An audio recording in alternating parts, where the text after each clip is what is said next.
Donc on va commencer une série de vidéos sur la correction du DS4. Donc on va logiquement commencer par l'exercice 1, un exercice très classique qui ressemble à un exercice du cours, même si ce n'est pas exactement le même, l'exercice 30, si je ne dis pas de bêtises, du chapitre 14. Et un exercice que l'on a déjà également rencontré dans le TD. Donc, première question de cet exercice, dresser le tableau de variation de la fonction f. Donc pas de problème là-dessus, on a une fonction, on va étudier ces variations. Donc f est définie, ça on nous le dit dans l'énoncé, et dérivable, c'est l'information qu'on ajoute.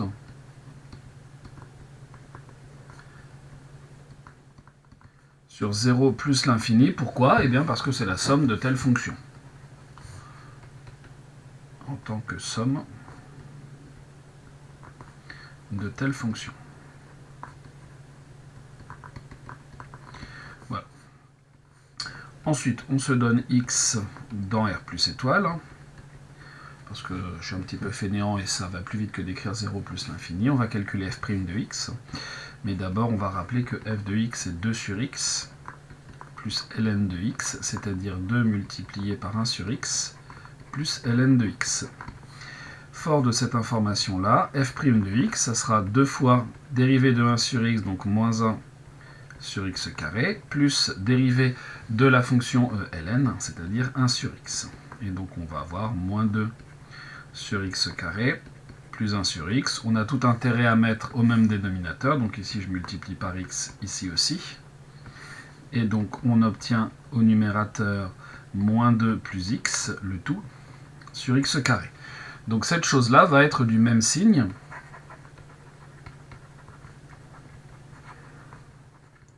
que moins 2 plus x. Or, moins 2 plus x est supérieur ou égal à 0 si et seulement si x est plus grand que moins 2. Avec tout ça, on va avoir le tableau de variation de la fonction f. On verra après pour les limites. Donc x, 0, j'ai marqué moins 2 mais c'est 2. 2 plus l'infini, le signe de f' de x. Voilà. On en déduira les variations de la fonction f. En 0, il y a une valeur interdite. On vient de dire que moins 2 plus x était positif dès lors que x était supérieur à 2. Donc ce qui sous-entend que c'est négatif avant. Et donc on a ce sens de variation. La limite, lorsque x tend vers 0, alors en 0 ça va être un peu embêtant parce que le 2 sur x va tendre vers plus l'infini et le ln de x va tendre vers moins l'infini, donc il va y avoir une forme à déterminer. On va d'abord faire en plus l'infini, ça sera plus simple. De 2 sur x c'est 0. La limite, quand x tend vers plus l'infini de ln de x, c'est plus l'infini, et donc par somme on va en déduire que la limite quand x tend vers plus l'infini de f de x est égale à plus l'infini. Ça c'est réglé. Ensuite f de 2. f de 2, donc ça va nous faire 2 sur 2 plus ln de 2, c'est-à-dire 1 plus ln de 2. Voilà, et reste à gérer la limite de 2 sur x plus ln de x. Donc je me donne x dans R plus étoile. 2 sur x plus ln de x. Si j'écris ça comme ça, je vais être très embêté parce que le 2 sur x va tendre vers plus l'infini et le ln de x en 0 va tendre vers moins l'infini. Donc cette chose-là, je peux réécrire en mettant tout au même dénominateur. 2 plus, donc ici je multiplie par x et je divise par x. Donc on va avoir 2 plus x ln de x, le tout sur x. Bon. Or, la limite quand x tend vers 0 plus de x ln de x, je peux utiliser les croissances comparées puisque j'ai bien un produit d'une fonction de la forme x puissance alpha ln de x à la puissance bêta. Donc ça sera la limite quand x tend vers 0 plus de x, c'est-à-dire 0. Donc ce qui veut dire que le numérateur ici va tendre vers 2. La limite, quand x tend vers 0 plus 2x, c'est 0 plus, bien sûr. Et donc, si je combine tout ça, par quotient, la limite, quand x tend vers 0 plus de 2 plus x ln de x sur x, c'est-à-dire de f de x, va être 2 plus 0 au numérateur divisé par 0 plus, donc 2 sur 0 plus l'infini. Ça nous a demandé un petit peu plus de travail que la limite en 0. Mais on a cette fois un tableau de variation complet pour les variations de notre fonction. Deuxième question. On nous demande de montrer que pour tout n appartenant à n, un est dans l'intervalle i, sachant que l'intervalle i, c'est l'intervalle 3/2. Donc bien sûr, pour s'intéresser à cette deuxième question, on va avoir besoin d'un résultat sur f. Ici, donc 3/2, bien sûr, c'est plus petit que 2. On va s'intéresser à l'image de 3/2. Vous voyez que sur 3/2, 2, la fonction f est décroissante. Je vais calculer f de 3/2. C'est pour répondre à la question 2. F de 3/2, ça vaut 2 sur 3/2 plus ln de 3/2. On nous dit que ça vaut environ 1,74. D'ailleurs, ici, j'ai marqué 1 plus ln de 2, mais dans l'énoncé, j'ai oublié de le dire, ça valait environ 1,69. Ici, donc, ça vaut environ 1,74. L'image qui est calculée ici, alors le 1,74, on va mettre après. Donc 2 sur 3/2, 2 multiplié par 2 tiers, ce qui nous fait 4 tiers, plus ln de 3/2, et donc ça vaut environ 1,74. Ok. Remarquez que d'après le tableau de variation,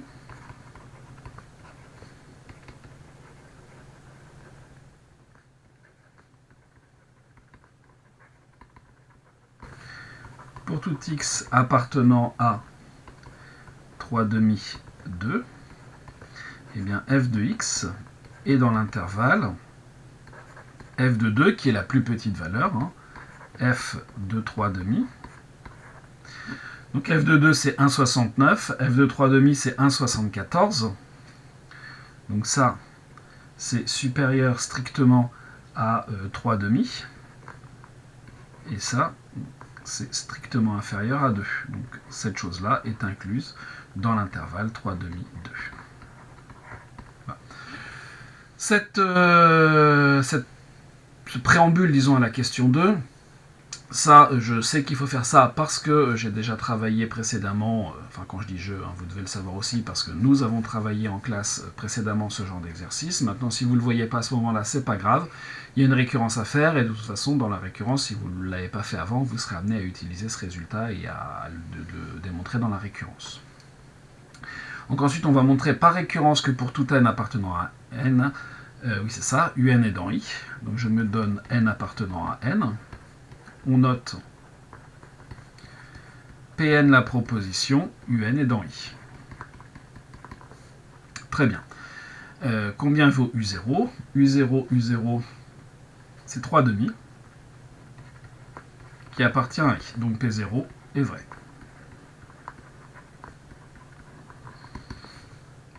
Ensuite, on se donne un entier n, mais tel que la proposition Pn est vraie. Alors, un est dans l'intervalle qui nous intéresse, c'est-à-dire dans 3/2, 2. Donc, d'après ce qu'on vient de dire, f de un aussi. C'est-à-dire que un plus 1 est dans l'intervalle 3/2, 2. La proposition est vraie au rang n plus 1. P de n plus 1 est alors vrai. Finalement, par récurrence, eh bien, pour tout n appartenant à n, un appartient à l'intervalle i. Voilà pour cette question. Troisième question. Montrez que pour tout x appartenant à i, f' de x est inférieur en valeur absolue à 2 neuvièmes. Donc je vais me donner x dans i. F' de x, on va rappeler ce que c'est.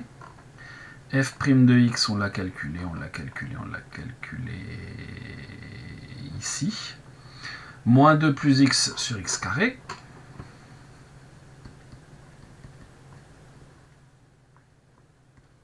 Donc là, il faut faire attention, on a une division. Je vais procéder par inégalité successive. On va d'abord encadrer moins 2 plus x, on va ensuite encadrer x carré d'abord, puis en passant à l'inverse 1 sur x carré.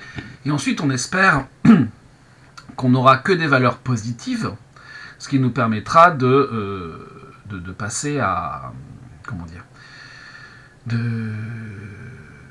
je cherche mes mots, de multiplier les inégalités. Donc, on a la première chose, 3 demi inférieur ou égal à x, inférieur ou égal à 2, puisque x est dans i. Je vais ajouter moins 2, donc on va avoir moins 1 demi, moins 2 plus x, plus petit que 0. Donc ça, c'est un premier problème, parce que les nombres qui sont ici, bien sûr, sont négatifs. On va voir comment gérer ça. Donc d'une part, on a ça. D'autre part, si x est compris entre 3 demi et 2, par croissance de la fonction carrée sur cet intervalle, on a aussi, par croissance de la fonction carrée sur i, eh bien 3 demi au carré, c'est-à-dire 9 quarts, inférieur ou égal à x carré, inférieur ou égal à 4. Bon. Et donc par inverse,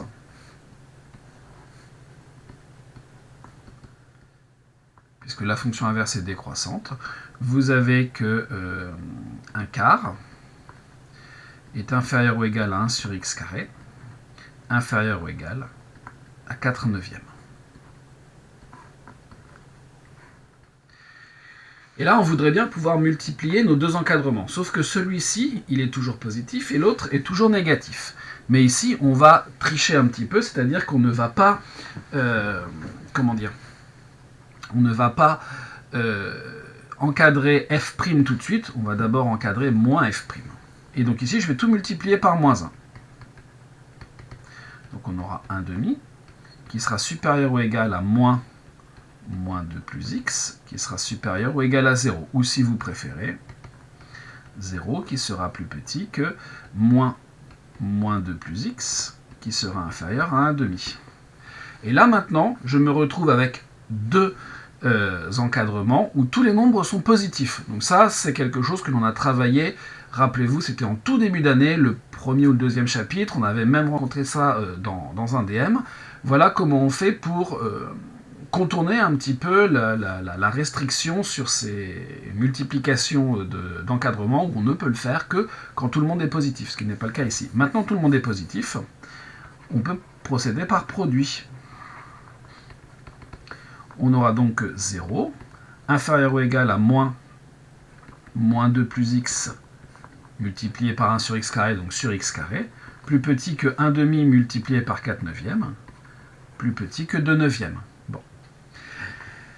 Et là, il va se passer deux choses. Soit j'encadre f', c'est-à-dire que je remultiplie tout par moins 1, ce qui est une possibilité, soit je passe à la valeur absolue qui est une fonction croissante sur r+, donc qui va conserver l'ordre. Et donc par croissance de la valeur absolue, attention, ça ne marche que sur R+, eh bien vous allez avoir que 0 va être plus petit ou égal que valeur absolue de moins f' de x, plus petit que valeur absolue de 2 neuvièmes, ce qui revient à dire ici que 0 est plus petit que valeur absolue de f' de x, plus petit ou égal à valeur absolue de 2 neuvièmes, qui vaut 2 neuvièmes. Donc finalement, pour tout x appartenant à i, valeur absolue de f' de x est inférieure ou égale à 2 neuvièmes. Voilà pour cette troisième question. Passons à la quatrième. Montrer que l'équation f de x égale x admet une unique solution sur 0 plus l'infini, que l'on notera alpha, puis vérifier que alpha est dans I. Donc si je m'intéresse à l'équation f de x égale x,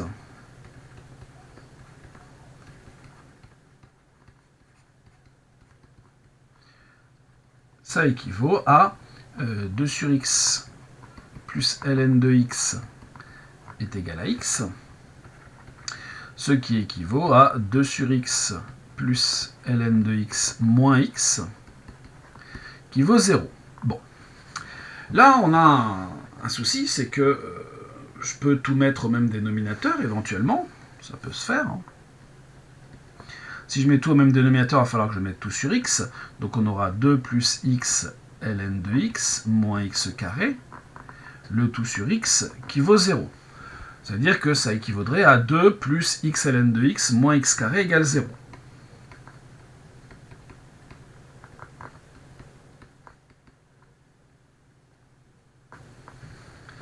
Et bien sûr, x différent de 0, mais ça, c'est déjà inclus dans le R plus étoile. Bon.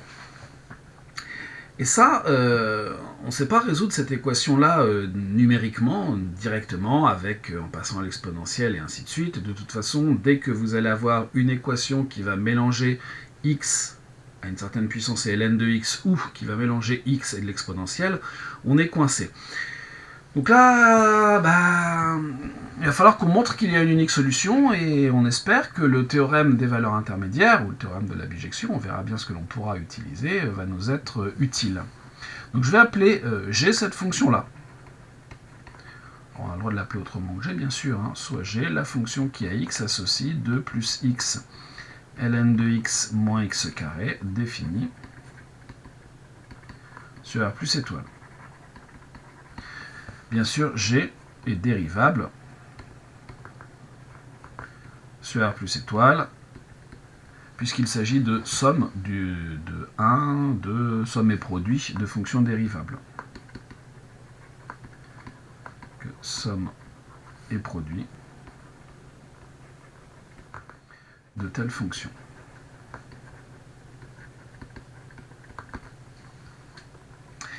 Et donc, on se donne bien sûr x dans R plus étoile.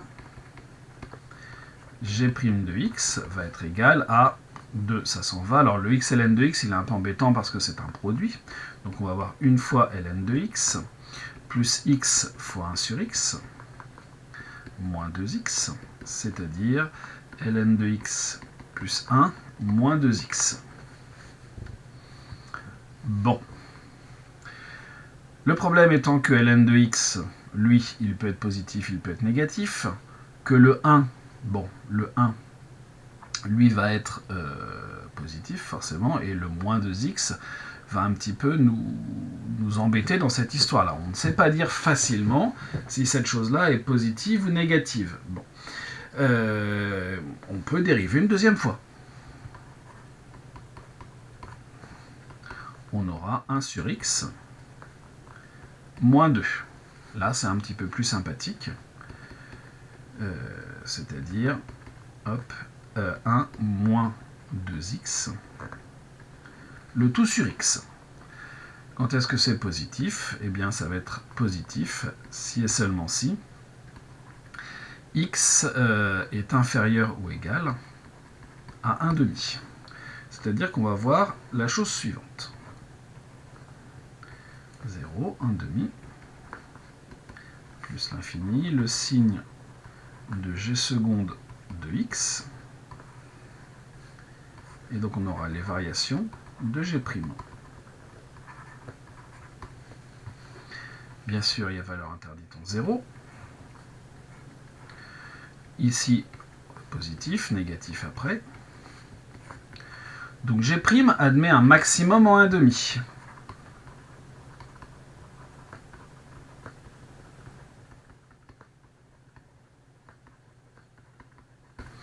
Combien vaut ce maximum?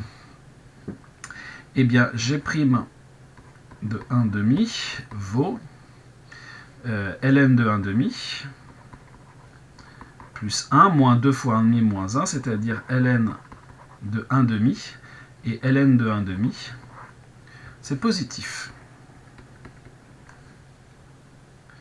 Bon. ln de 1,5, pardon, je dis n'importe quoi. 1,5 est plus petit que 1, ln de 1,5, c'est négatif. Et ça nous arrange bien. Parce que G' a un maximum qui est négatif. Donc, pour tout x appartenant à R plus étoile, G' de x est négatif. Donc notre fonction G est décroissante. Donc G est décroissante sur 0 plus l'infini.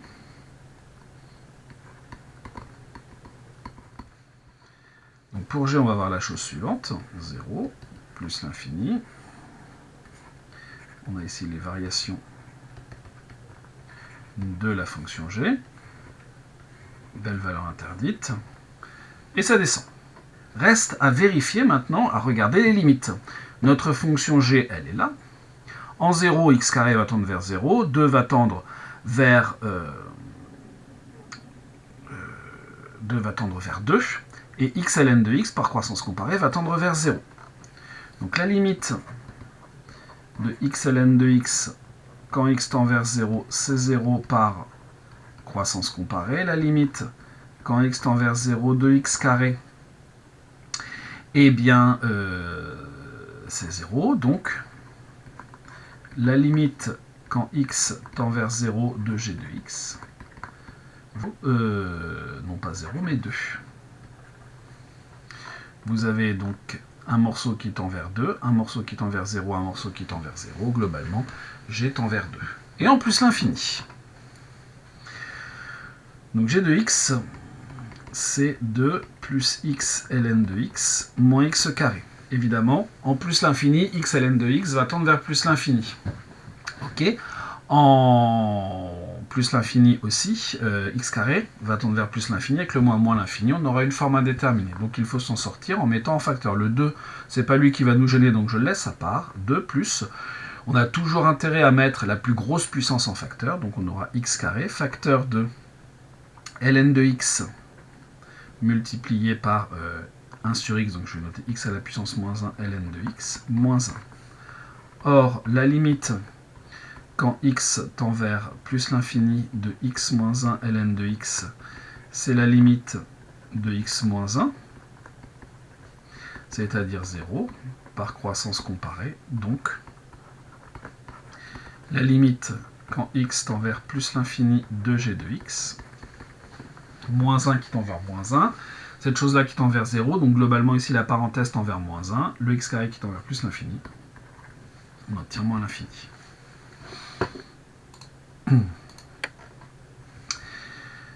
Pour finir, G est continue, strictement décroissante.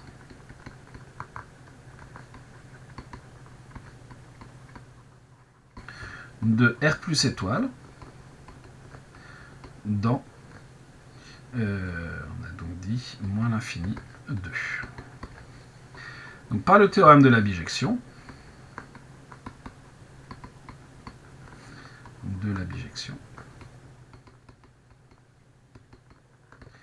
G est donc bijective sur R plus étoile dans moins l'infini 2. Comme elle est bijective et que 0 appartient à moins l'infini 2, j'oublie le 0, donc 0 admet un unique antécédent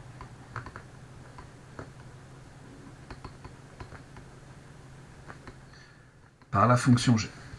Par conséquent, l'équation f de x, l'équation g de x égale 0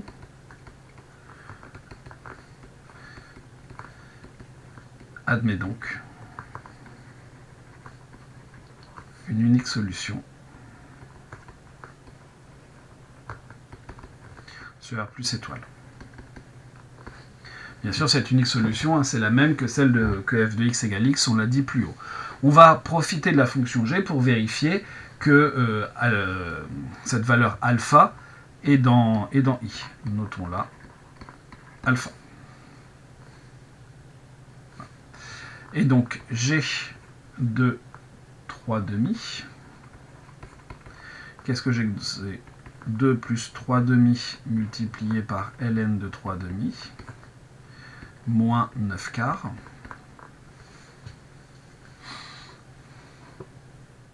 Oui. Donc 2 c'est 8 quarts, 8 quarts moins 1 quart, donc on va avoir 3 demi ln de 3 demi moins 1 quart. C'est ça. Et g de 2 va valoir 2 plus 2 ln de 2 moins 2 au carré 4, c'est-à-dire 2 ln de 2 moins 2. Or, ln de 2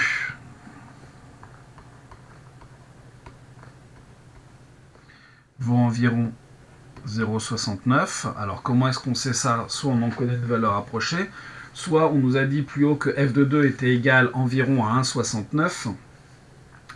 Et donc ça c'était 1 plus ln de 2. Donc si 1 plus ln de 2 vaut environ 1,69, ln de 2 vaut environ 0,69, 0,7 quoi, hein, même en majorant. 2 fois 0,7 ça nous fait 1,4. 1,4 moins 2, clairement c'est négatif. Hein. Reste à espérer évaluer hein, ce g de 3 demi. 3 demi ln de 3 demi moins 1 quart. Et donc 3 demi, ça vaut donc cette chose-là bien sûr est positive. Le moins 1 quart va nous poser un petit peu problème, hein, faut bien dire les choses. On peut mettre un demi en facteur de 3 ln de 3 demi moins 1 demi. Il faudrait connaître une valeur de ln de 3 demi et on n'en connaît pas. Néanmoins, ln de 3 demi va être plus petit que 0,7, mais pas beaucoup plus petit en fait. Hein. Va être compris entre 0 et 0,7. Ça va pas tellement bien nous aider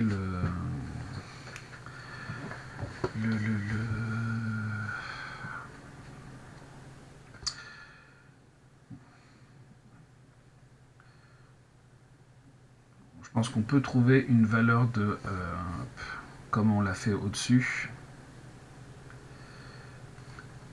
F de 3 demi, c'est environ 1,74, ce qui équivaut à 2 tiers, 2 sur 3 demi. 2 sur 3 demi, c'est 2 tiers, plus ln de 3 demi, qui vaut environ 1,74. 2 tiers, c'est environ 0,67. Donc on peut en déduire que ln de 3 demi, ça sera environ 1,74 moins 0,67, 6, c'est-à-dire environ 74 moins 67, 1,07. Donc G de 3 demi, ça sera environ 3 demi multiplié par 1,07.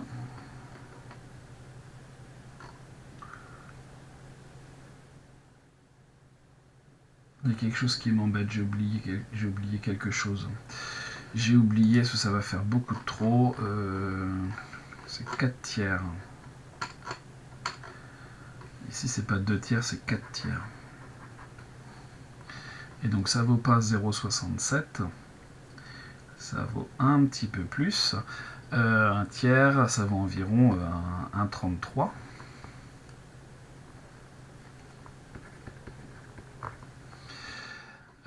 Hop, on peut effacer 1,74 moins 1,33, ce qui va nous faire environ 0,41. Et donc G de 3 demi, ça sera 3 demi multiplié par 0,41 moins 0,25. Donc 3 demi, ça nous fait 1,5. Moins moins 0,25. Et là, ça va être plus grand que 0,25, hein, donc ça c'est clairement positif. Donc, alpha est dans l'intervalle 3,5, 2. Finalement, on conclut de tout ça. f de x égale x admet une unique solution réelle, une unique solution, alors non seulement réelle, mais sur R plus étoile. Cette solution est dans l'intervalle qui nous intéresse, c'est-à-dire dans 3,5, 2. Ok. Quatrième question. Non, on vient de la faire. Donc, cinquième question. Montrez que pour tout n, un plus 1 moins alpha est inférieur à 2 neuvièmes de un moins alpha. Vous avez f, qui est continu et dérivable. Alors, et dérivable surtout, alors même de classe C1, hop, ça ira plus vite. Sur l'intervalle i. Vous avez pour tout x appartenant à i, un appartient à... Alors, non, pour tout x appartenant à i, je vais aller plus vite que la musique. F de x est inférieur, f' de x, pardon, est inférieur à 2 neuvièmes et un appartient à i pour tout n appartenant à n. Donc, d'après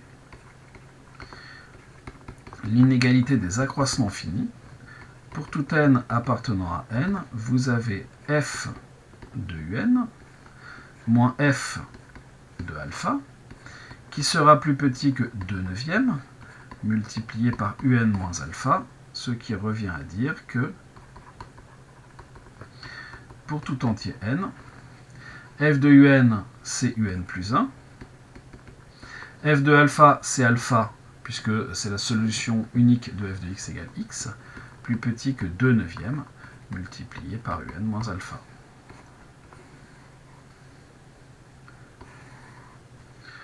En déduire que un moins alpha est inférieur à 2 neuvièmes à la puissance n. Petite récurrence pour la forme.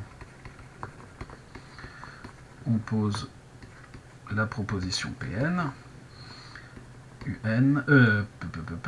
Valeur absolue de un moins alpha inférieure à 2 neuvièmes à la puissance n. Pour U0. Donc U0 moins alpha. U0 c'est 3,5. 3,5 moins alpha. Alpha est compris entre 3,5 et 2. Donc la distance entre 3,5 et 2 est inférieure ou égale à 1,5, c'est sûr. Et ça sera inférieur à 1. Or, 2 neuvièmes à la puissance 0 est égal à 1. Donc P0 est vérifié. Ensuite, on se donne un entier n, tel que la proposition Pn soit vraie. Alors, d'après ce qui précède, on sait que un plus 1 moins alpha va être inférieur ou égal à 2 neuvièmes multiplié par un moins alpha. Or, l'hypothèse de récurrence nous dit que un moins alpha est inférieur à 2 neuvièmes à la puissance n. Donc 2 neuvièmes multiplié par 2 neuvièmes à la puissance n, d'où valeur absolue de un plus 1 moins alpha inférieur ou égal à 2 neuvièmes à la puissance n plus 1. On vient de montrer que Pn plus 1 est vrai. Pour finir, il nous reste à conclure. Pour tout n appartenant à n, valeur absolue de un moins alpha est inférieure ou égale à 2 neuvièmes à la puissance n.